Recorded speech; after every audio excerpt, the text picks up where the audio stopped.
Hello everyone, today we're going to be talking about a very famous circuit that is often asked on interviews, which is the probe, and here in particular we'll be talking about how it is being compensated. Now let's imagine we want to measure some circuit that has 5 volts and we'll draw it as a source, but this right here is basically just some circuit that we want to measure some part of it, and let's say that here we have the oscilloscope, so I'll write that here, and inside of it, its input resistance is approximately 1 mega ohm in the oscilloscope. So that means that if we want to measure it, that the voltage drop right here will be also 5 volts because there's just the resistor here.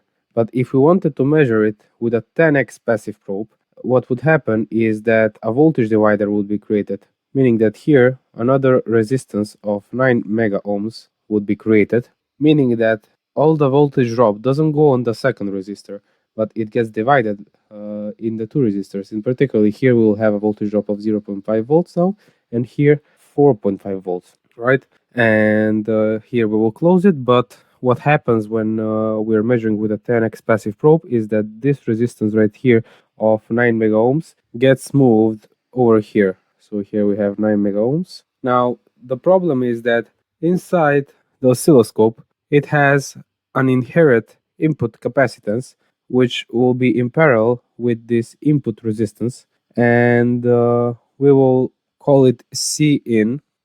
And because of this, when looking at the square wave on the oscilloscope, we won't have a completely flat wave like the one that I'm just drawing. We'll have something overcompensated like this, or we'll have something undercompensated like this. So in order to compensate this right here, we need to add a capacitor in parallel right here, and we'll call it CT, because this right here is just the probe tip, okay?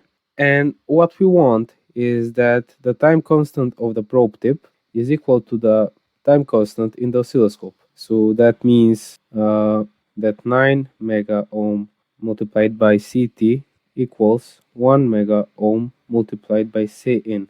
But the problem is that we can't always know what is exactly this C in right here, the inherent capacitance, which means that we cannot just put a fixed capacitance here and hope that it will be compensated automatically, which is the reason why we want a variable capacitance.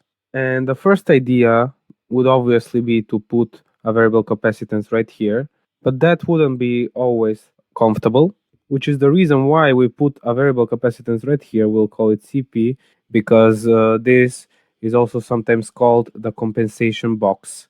And since we now have two capacitances in parallel here, and to find the equivalent capacitance when they're in parallel, you need to sum them.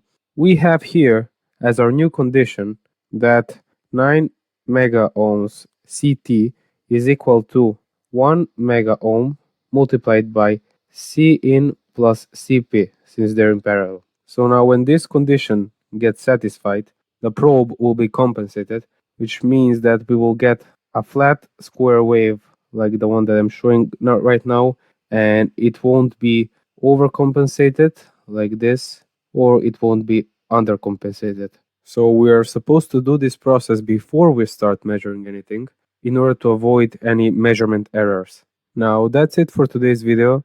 I hope you enjoyed it, and ask any doubts if you have in the comment section, and see you in the next one.